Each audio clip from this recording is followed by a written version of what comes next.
अस्सलाम वालेकुम एवरीवन, उम्मीद है कि सब खैरियत से होंगे। यार कुछ स्टूडेंट्स क्वेश्चंस पूछ रहे थे पार्ट टाइम जॉब के हवाले से कि यार पार्ट टाइम जॉब्स मिलती है या नहीं मिलती, क्या हम पार्ट टाइम जॉब कर सकते हैं या नहीं कर सकते। साथ में स्कॉलरशिप्स के हवाले से पूछ रहे थे कि स्कॉलरशिप फुली फंडेड होती है या पार्शली फंडेड होती है स्कॉलरशिप्स। तो इन सारे क्वेश्चंस का मैं आज आंसर दूंगा। एडमिशन कितना मुश्किल है या कितना मुश्किल नहीं है, कब एडमिशन लेना चाहिए कब नहीं लेना चाहिए, और यूनिवर्सिटी के थ्रू अप्लाई करना है हमने या वेबसाइट के थ्रू करना है, क्या तरीक़ाकार है, ये सारी चीज़ों को आज मैं आप लोगों को एक्सप्लेन करूँगा। अच्छा यार, जो सबसे पहला क्वेश्चन है वो ये है कि क्या हम पढ़ाई के साथ फ्रांस में पार्ट टाइम जॉब कर सकते हैं या नहीं कर सकते। तो इसका क्वेश्चन है यस। अगर आप स्टडी वीज़ा के ऊपर आ जाए, स्टूडेंट वीज़ा के ऊपर आप फ्रांस आ जाए तो फिर आप पार्ट टाइम जॉब कर सकते हैं। इधर कितना पार्ट टाइम जॉब कर सकते हैं आप? 20 घंटे एक हफ्ते में पार्ट टाइम जॉब कर सकते हो। अच्छा, दूसरा क्वेश्चन, क्या पार्ट टाइम जॉब आसानी से मिलता है या मुश्किल से मिलता है? वो आपकी सबसे पहले जो पॉइंट है वो ये है कि आपकी लैंग्वेज के ऊपर डिपेंड करता है कि आपको अगर फ्रेंच लैंग्वेज आती है तो आपको आराम से मिल जाएगी। अगर आपको फ्रेंच लैंग्वेज नहीं आती तो फिर आपकी किस्मत के ऊपर डिपेंड करता है कि आपको किस टाइप की जॉब चाहिए। अच्छा, तीसरा क्वेश्चन, क्या आपको पार्ट टाइम जॉब करने के लिए टाइम मिलेगा या नहीं मिलेगा? इम्पॉर्टेंट क्वेश्चन, इम्पॉर्टेंट चीज़ यही है कि आपको क्या टाइम मिलता है या नहीं मिलता। अब मैं आपको थोड़ा सा एक्सप्लेन करता हूँ इन फ्रांस में। अगर आप फुली फंडेड स्कॉलरशिप के ऊपर आते हो तो आपकी एडमिशन अच्छी यूनिवर्सिटी में होती है। अच्छी यूनिवर्सिटीज़ में ये होता है कि उधर सुबह 8 से लेकर शाम के 6 बजे तक कंसेक्टिव क्लासेस होती हैं। जिस यूनिवर्सिटी में मैं खुद पढ़ रहा हूँ, इधर हमारे क्लासेस सुबह 8 से लेकर शाम 6 बजे तक होती हैं।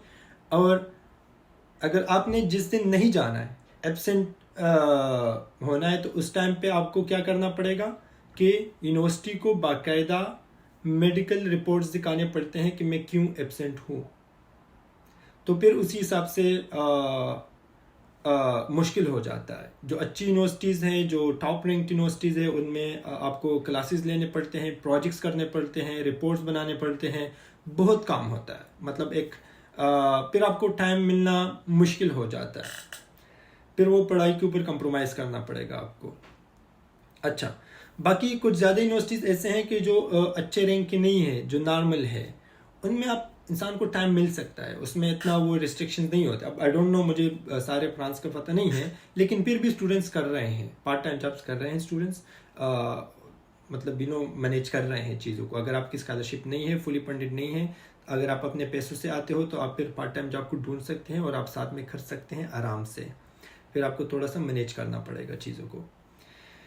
अच्छा यार, स्कॉलरशिप्स के हवाले से इधर जो स्कॉलरशिप्स हैं वो है, एक गवर्नमेंट की स्कॉलरशिप है जो कि फुली फंडेड होती है, और साथ में दूसरा जो हिस्सा है वो पार्शली फंडेड होता है। अब फुली फंडेड स्कॉलरशिप में ये है कि आपकी जो ट्यूशन फ़ी वो मुकम्मल वो पे करती हैं, आपको ज़ीरो पे करना पड़ता है। साथ में आपकी हेल्थ इंश्योरेंस मुकम्मल फ्रेंच गवर्नमेंट के ऊपर होती है। आपके जो ट्रेवल अलाउंसेस या जो टिकट्स है वो सारे फ्रेंच गवर्नमेंट आने के और जाने के दोनों पे करते हैं। अच्छा, और साथ में इधर रेंट स्टाइपेंड भी देते हैं।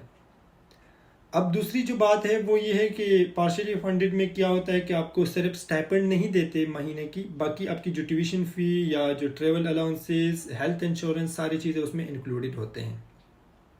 सही है। अब दूसरा जो पॉइंट है, दूसरा स्कॉलरशिप वो ये है कि डिपार्टमेंट्स के अपने स्कॉलरशिप्स होते हैं। ज़्यादातर स्टूडेंट्स को पता नहीं होता, फ्रांस में हर यूनिवर्सिटी की अपने स्कॉलरशिप्स भी होते हैं गवर्नमेंट स्कॉलरशिप्स के अलावा। तो आप अगर आपको लेट सपोज compete करना मुश्किल है आपके लिए, आपकी जो प्रोफाइल है वो एवरेज है, उसमें आपको फुली फंडेड स्कॉलरशिप मिलना मुश्किल है, तो आपको मैं यही रिकमेंड करूँगा कि यूनिवर्सिटीज़ में अप्लाई करें, उधर एडमिशन ले लें और उधर डिपार्टमेंट से पूछ लें कि क्या उनके पास स्कॉलरशिप्स हैं या नहीं है। उनके पास होते हैं कभी कभार, तो वो आपको फिर पैसे देते हैं, उसी में आप ट्यूशन फ़ी पे करते हैं और थोड़ा खर्चा खर्चा उठा लेते हैं आप अपना। यही होता है तीसरा ऑप्शन, जो कि मतलब मैंने देखा है स्टूडेंट्स को आए हुए हैं इन्हीं ऑप्शंस के ऊपर। अच्छा यार, मास्टर्स किस किस्म के? इधर फ्रांस में 2 किस्म के मास्टर्स हैं। एक है M1 और दूसरे को बोलते हैं M2। M1 होता है 1 साल का मास्टर, M2 होता है 2 साल का मास्टर। अब M1 M2 में क्या फ़र्क है? हम पाकिस्तान में जो बैचलर करते हैं वो होता है 4 साल का बैचलर होता है, लेकिन फ्रांस में बैचलर सिर्फ 3 साल का होता है। तो इसलिए ये लोग साथ में क्या करते हैं, 1 साल और पढ़ लेते हैं, जो कि हमारे बैचलर के बराबर हो जाता है। उसके बाद उनको इंजीनियर बोला जाता है, सही। लेकिन हमारे पाकिस्तान में ये है कि हम 4 साल की डिग्री कर ले तो फिर हम डायरेक्ट M2 के लिए भी आ सकते हैं, M1 के लिए भी आ सकते हैं, दोनों के लिए हम एडमिशन कर सकते हैं। तो अगर आपकी इस तरह सिचुएशन है, आपको स्कॉलरशिप नहीं मिल रहा, तो आप फिर M1 के लिए अप्लाई करें, थोड़ा सा ट्यूशन फ़ी दे दें। और आखिरी फ्रांस में ये है कि इंटर्नशिप्स जो आखिरी 6 महीने की इंटर्नशिप्स होती है वो पेड होती है। आप स्कॉलरशिप पे हो या ना हो, आपको स्कॉलरशिप्स के पैसे मिलेंगे, 600 यूरो अराउंड होते हैं। तो अगर आपके पास पैसे कम है, बजट कम है, लेकिन वह फिर भी आना चाहते हो, स्कॉलरशिप भी नहीं मिल रही है, तो आप इस तरह करें कि किसी ऐसी यूनिवर्सिटी में एडमिशन ले लें जहाँ पे ट्यूशन फ़ी कम है 1 साल के लिए मास्टर्स के लिए, और फिर 6 महीने पढ़ ले, साथ में पार्ट टाइम जॉब कर ले, और फिर आखिरी 6 महीने के लिए आपको इंटर्नशिप मिल जाएगी, पेड इंटर्नशिप होता है। अब या वरना आप M2 के लिए आ सकते हो स्कॉलरशिप्स के ऊपर या सेल्फ के ऊपर, आपकी बजट के ऊपर डिपेंड करता है। अच्छा यार, अब मास्टर्स के लिए किस तरह अप्लाई करना है?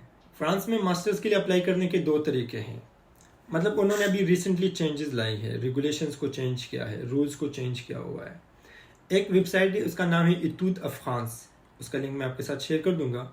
उसके थ्रू आप जाके अपना प्रोफाइल डालोगे, लॉगिन करोगे, और उसके थ्रू आप अपनी डिपार्टमेंट सर्च करोगे डिफरेंट यूनिवर्सिटीज़ में, उसी हिसाब से आपको अपना डिपार्टमेंट आ जाएगा, उसके थ्रू आपने अप्लाई करना है। और हाँ, दूसरा ये है कि कुछ यूनिवर्सिटीज़ फ्रांस में है कि वो कह रहे कि भाई हमें स्टूडेंट्स डायरेक्टली अप्लाई करेंगे, तो आपने उसी वेबसाइट के थ्रू भी अप्लाई करना है और यूनिवर्सिटीज़ को डायरेक्टली भी अप्लाई करना है। दोनों को अप्लाई करना पड़ेगा, तब कहीं जाके आपका एडमिशन होगा। लेकिन ये कुछ यूनिवर्सिटीज़ में से है कि दोनों को अप्लाई करना पड़ेगा। अदरवाइज इतूद अफ़गान्स की वेबसाइट के थ्रू आप डायरेक्ट अप्लाई कर सकते हैं, और उसके लिए आप स्कॉलरशिप्स के लिए भी कंसिडर होंगे।